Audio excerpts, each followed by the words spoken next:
So welcome to Mineral Water Project Information, and today we are, uh, with, you can say, combination of a father-son duo who have started a packaged drinking water plant at Kolhapur. Now we shall be covering their interview, and here are some snaps from the interview, as they are one of the success stories who have implemented their dream from the training to the implementation. So welcome and stay tuned. Hello. So from Mineral Water Project Information, I'm Soumitra here. So we have been conducting trainings from last 5 years now for the people who are putting up their packaged drinking water plants and mineral water plants. So incidentally, there are only a few people who actually take it through, and through very difficult work they do. So here we are today at a place called, the place is Kolhapur, right? It is near Kolhapur. It is Chandgarh. It is called as Chandgarh. So yeah, it is Mr. Narendra Dhongde and his father, who is a professor. They have put up a plant here now, father and son. And of course, Mrs. Dhongde also, she also has been quite instrumental in that.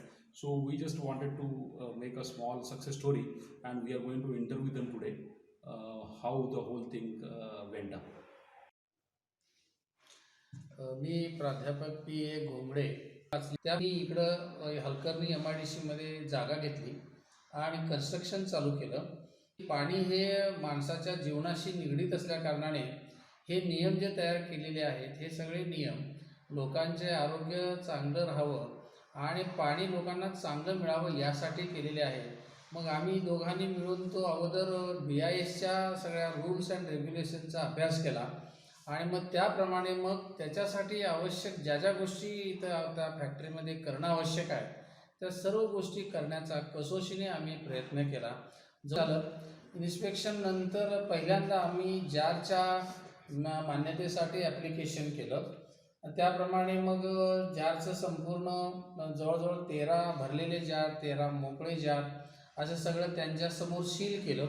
आणि ते seal केलेले जे जार आहेत ते जार आम्ही नंतर मग मुंबईला टेक्स नावाची जी लॅबोरेटरी आहे की जी BIS अप्रूव्ड आहे, त्या संस्थेमध्ये आम्ही ते जार नेऊन पुरवले, सप्लाय केले. आणि त्याच्यानंतर मग त्यांचा रिपोर्ट हा साधारणपणे 45 दिवसामध्ये येतो. त्याप्रमाणे 45 दिवसांनी आम्हाला निकाल आला आणि आमचं जो प्लांट आहे तो BIS अप्रूव्ड झाला. सर नमस्कार. नमस्कार. तुमच्या पत्नींची पण त्याच्यामध्ये मी तुमचं पण अभिनंदन करतो की मला सरांच्या बाबतीत महत्त्वाचा फरक असा वाटला. Friends, the major thing about this trio, I will call it trio, because Narendra, hi Narendra, how are you? So Narendra actually had done the training at our end first, and then Mr. Ghongde periodically he also did the training.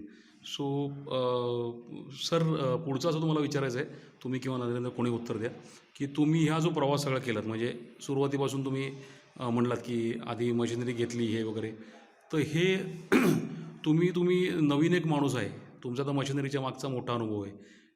Me exactly नाव नका घेऊ कोणाकडनं घेतलं काय वगैरे, परंतु तुम्ही एकंदरीत तुमचा अनुभवाच्या जोरावर धरता नवीन माणसाने सुरुवात करताना त्यांनी सुरुवातीपासून काय करायला पाहिजे, तुम्हाला काय कुठल्या प्रिकॉशन त्यात घ्यायला पाहिजेत असं वाटतंय मशिनरी किंवा एकंदरीत प्लांट डिझाईनच्या बाबतीत?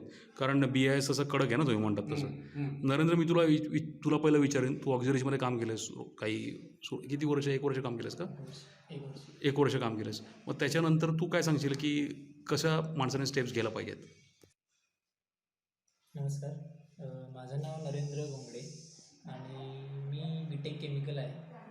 तर त्यानंतर जेव्हा घरच्यांचं म्हणणं असं झालं की आपण एक प्लांट उभा करूया, तर तेव्हा एकंदर तयारी दर्शवली आणि पुण्यात जॉब करत असताना तो जॉब मी रिझाईन करून 1 वर्ष पाण्याच्या फॅक्टरीमध्ये ॲज अ सुपरवायझर म्हणून तिथे काम केलं.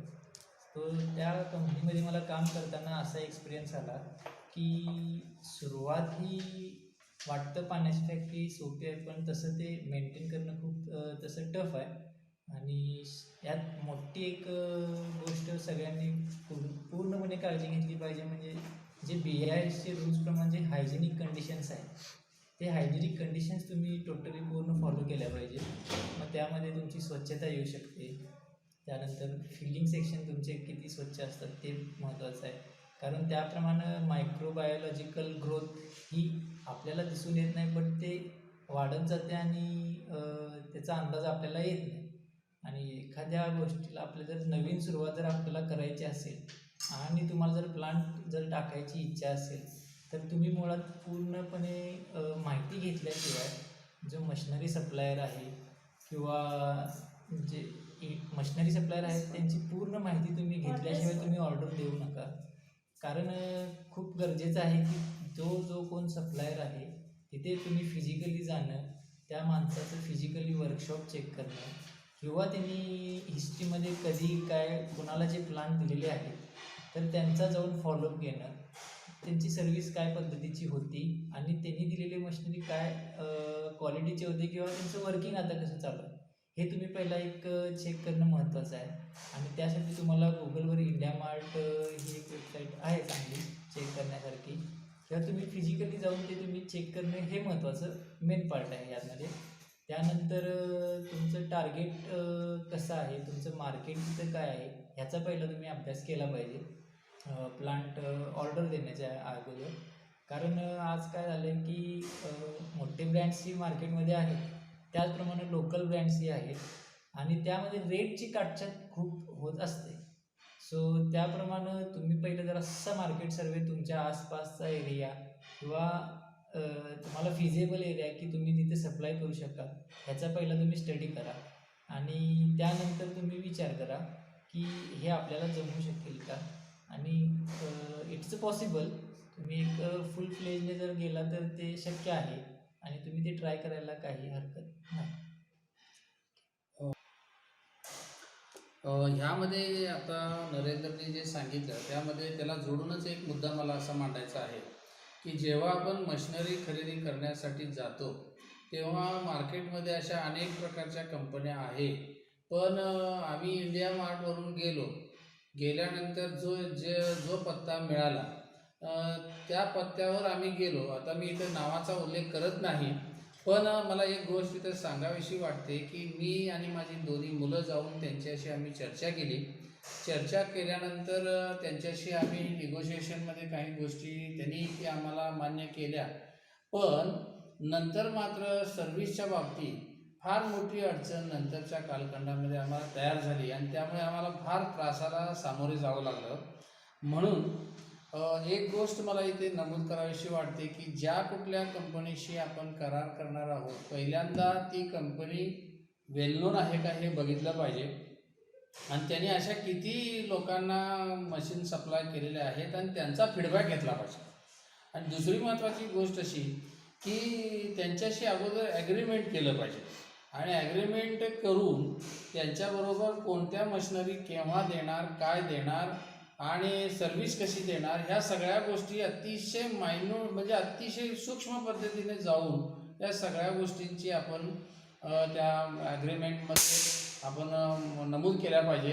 कारण नंतर बऱ्याच वेळेला आमची एक चूक झाली त्यामध्ये की आम्ही त्यांच्याबरोबर ॲग्रीमेंट केलं नाही, इमोशनली आम्ही जरा गेलो आणि त्यामुळे मला नंतर बराचसा आम्हाला त्रास सहन करावा लागला.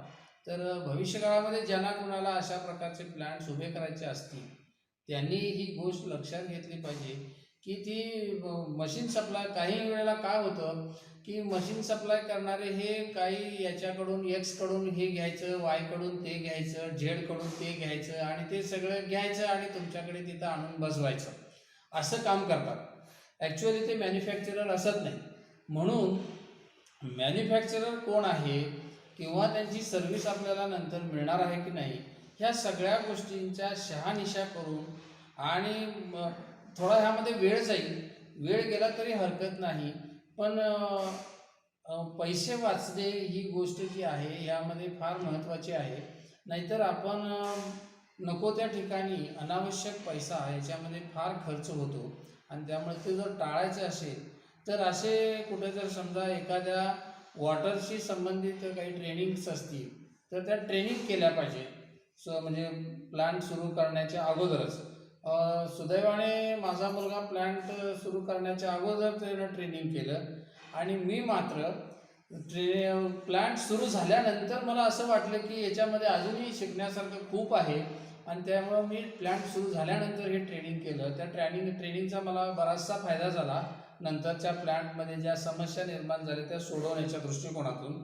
त्यामुळं असे ट्रेनिंग जिथे आहे त्याचा गुगलवर शोध घेऊन ते ट्रेनिंग केलं पाहिजे आणि ट्रेनिंग करून मग तुम्ही ह्यात उतरलं तर पैसा आपला ह्याच्यामध्ये बऱ्याच मोठ्या प्रमाणात वाचू शकतो आणि आपल्याला शास्त्रीय माहिती त्यातली मिळते आणि त्यामुळे भविष्यात मॅनेजमेंट कसं करावं या गोष्टी त्याच्यातून मिळू शकतात असं मला त्यातून सांगायचं. सर आता तुम्ही म्हणलात की तुम्ही आमच्याकडे ट्रेनिंग केलं होतं मिनरल वॉटर प्रोजेक्ट इन्फॉर्मेशनला. हो केलं. तर त्याच्यात नरेंद्र तुलाही इच्छा आहे कारण तू दुसरीकडे काम केलं आहेस आधी प्लांटमध्ये. तर तुला आम्ही जे पर्टिक्युलरली मशिनरीचं कॅपॅसिटी कॅल्क्युलेशनवर जे गोष्टी सांगतो तर त्या तुला महत्त्वाच्या खरोखर वाटतात का? म्हणजे फक्त आम्हाला रिव्ह्यू देण्याकरता नाही पण तुला खरोखर महत्त्वाच्या वाटतात का? आणि जर या पद्धतीने कारण आम्ही सप्लायरच्या आम्ही तेच सांगतो ना की मशिनरी स्पेसिफाय कशी करायची हे स्वतःला आपल्याला माहिती असायला पाहिजे. सप्लायरला नंतर दोष देऊन आपण फार उपयोग नाही. तुम्ही म्हणलात ते खूप चांगलं मॉडेस्टली नम्रपणे बोललात की आपली इमोशनली गेलो तर इमोशनली आता हा बिझनेस आहे, हा प्रोफेशन आहे, तर तो प्रोफेशन हा प्रोफेशनलीच करायला पाहिजे. तर ट्रेनिंगमध्ये आम्ही जे काय मशिनरी कॅल्क्युलेशनवर तुम्हाला जे काय सांगितलं तसं तुला स्वतःला कारण तू काम केलंस दुसरीकडे तर तुला किती उपयोग वाटतो त्याचा आणि नंतर तुम्ही सुद्धा नंतर त्याच्याबद्दल सांगा. नाही, नक्कीच ट्रेनिंगचा खूप उपयोग झाला. जरी काम केलं असलं तरी ट्रेनिंगमुळे हिंट्स मिळाल्या की कुठल्या गोष्टींवर आपण जास्त फोकस केला पाहिजे. म्हणजे नुसताच आपण चालू करून तिथं प्रोडक्शन चालू केलं असं होत नाही. तर त्यामध्ये कसं सांगितलं होतं की तुमचा रोजचा प्रोडक्शन रेट किती पाहिजे, त्याप्रमाणे डिस्पॅच किती पाहिजे, त्याप्रमाणे तुमचं वर्कआउट होतं की नाही हे कॅल्क्युलेशन जे तुम्ही जे कळालं होतं ते त्याची एक आयडिया आली. त्यानंतर जे दिलं होतं की मार्केटिंगसाठी तुम्ही काय ट्राय केलं पाहिजे, त्यावेळी जे मार्ग सांगितलेले होते मार्केटिंगसाठी ते कळायला म्हणजे चांगलं मिळालं ट्रेनिंगमध्ये. आणि त्यानंतर जी लॅबमध्ये जी काही काळजी घ्यायची असते हे ज्या सूचना दिल्या होत्या त्या टोटली फॉलो करायला मला कुणाची मदत घ्यावी लागली नाही. एकतर ते ट्रेनिंगमधूनही कळालं आणि फिजिकली मी एके ठिकाणी गेल्यामुळे त्याचं दोन्ही कंबाईन करून लॅब आज आमची एक चांगली वेल सेटल लॅब आहे. सर तुम्ही मशिनरीच्याबद्दल खूप विस्तृतपणे बोलला की तुम्हाला नक्की त्रास किती झाले. मी पण तुमच्याकडे आलो, तुम्ही बघतोय प्रत्यक्ष, तुम्ही सांगताय काय काय त्रास झाले आणि जवळपास त्याच्यात एक 4-5 महिने एक्स्ट्रा तुमचे गेले नाही का. सगळी दुःख दिसत आहेत. वहिनीने सुद्धा सांगताना मला सांगितलं की आलेल्या पहिल्या म्हणल्या की तुम्ही म्हणलात की पहिलं मशीनचं जे आहे ते पहिलं सगळं स्टेबल होऊ द्यात, हो की नाही. आणि तुम्ही पण तितकाच तुम्ही त्याच्यामध्ये हातभार केलेत. तेव्हा तुम्हाला पहिला प्रश्न विचारतो काय की काय करायला पाहिजे, तर पहिलं मशीनचं नीट करा है ना. म्हणजे थोडक्यात मशिनरी हा विषय खूप याच्यातला महत्त्वाचा विषय आहे. तर मला तुम्ही 2 फक्त फीडबॅक द्या की आम्ही मशिनरीबद्दल जे सांगतो हां तर तुम्ही ट्रेनिंग मशिनरी घेतल्यानंतर घेतलं हां तर तुम्हाला असं वाटतं का की हे जरा आधी घेतलं असं चित्र बदललं असतं. हां, आपण विचारलेला प्रश्न हा अतिशय महत्त्वाचा आहे. हे जे ट्रेनिंग मी घेतलं, 1 दिवसाचं ट्रेनिंग घेतलं, त्या ट्रेनिंगमध्ये आपण किती कपॅसिटीचा प्लांट बसवला पाहिजे आणि त्याच्यात वेस्ट वॉटर किती जाणार आणि आपल्याला फिनिश वॉटर किती मिळणार आणि त्याचं संपूर्ण कॅल्क्युलेशन आणि आपण मग त्या पद्धतीने पुढे वर्कआउट करताना या सगळ्या गोष्टींचा मला फारच उपयोग झाला. आणि हे सगळं जे आहे ह्या कोर्समधून मला जे ज्ञान आहे ते मला मिळालं. मशिनरीच्या बाबतीत जेव्हा आपण विचार करतो की त्या ट्रेनिंगमध्ये त्यांनी एक इंडस्ट्रियल व्हिजिट पण ठेवलेली होती आणि त्या इंडस्ट्रीला भेटून आम्ही आलो आणि तिथल्या त्या व्यक्तींची आम्ही मुलाखत पण घेतली आणि त्या मुलाखतीमध्ये त्यांनी ज्या समस्या सांगितल्या त्या समस्या जवळजवळ आमच्या या प्लॅन्टच्या समस्येशी निगडीत होत्या आणि त्यामुळं ते ज्या पद्धतीनं त्याच्यातून बाहेर पडले, त्यांनी सांगितलेले जे मार्ग होते त्या मार्गांचा अवलंब मी माझ्या प्लॅन्टमध्ये केल्यामुळे माझा जास्तीची एनर्जी जी वेस्ट होत होती ती वाचली आणि त्यामुळे ट्रेनिंगचा फायदा मला त्या प्लॅन्टला प्रत्यक्षात भेट देऊन त्यांची मुलाखत घेऊन ह्या सगळ्या गोष्टी केल्यामुळे बराच मोठ्या प्रमाणात फायदा झालेला आहे. तर वहिनी, मी तुम्हाला एक प्रश्न असा विचारतो की तुम्हाला काय वाटतं की काय करायला पाहिजे होतं आणि म्हणजे काय बदललं असतं? हां, थोडक्यात अगदी तुम्ही जसं मगाशी सांगितलं तसं. आम्ही अगदी हा प्रोग्राम म्हणजे मोठ्या उत्साहानं भाग घेऊन चालू केला, परंतु ते आम्हाला मशिनरीचा इतका त्रास व्हायला लागला त्यामुळे फार आम्ही फील झालेलो होतो. आणि तुम्ही एवढे त्यात मशिनरीमधले काय काय दोष आहेत त्यात आपण दुरुस्ती करून सांगितल्यामुळं आता बराच दिलासा वाटतोय. त्यातनं आम्ही म्हणजे आम्हाला त्यामुळे ना प्रोडक्शन भरपूर काढून ऑर्डर घ्यावं हे असं वाटतंय. खरं मशिनरी त्रास देत असल्यामुळं आम्ही डिस्ट्रीब्युटर पण नेमायचं जरा कचवच असतोय. ते आता जरा तुम्ही सांगितल्याप्रमाणे आम्ही करत गेलो तर आम्हाला बराच फरक पडेल असं वाटतं. सर, आता तुम्हाला फायनल एक विचारतो की जे नवीन होतकरू जे लोक आहेत, चालू करत आहेत, त्याच्यात व्यवसाय उतरत आहेत, व्यवसाय तर चांगलाच आहे हा. तर या व्यवसायात उतरणाऱ्या लोकांना तुम्ही एक 2-3 वाक्यात तुम्ही काय तुमचा एक मौलिक सल्ला द्याल तुम्ही? मी या शिक्षण क्षेत्रामध्ये जवळजवळ 30 वर्षे काम केल्यामुळं मी आता या निष्कर्षापर्यंत आलेलो आहे की प्रत्येक कोणतीही गोष्ट सुरू करताना त्याला ट्रेनिंग ही अत्यंत महत्त्वाची गोष्ट आहे. मग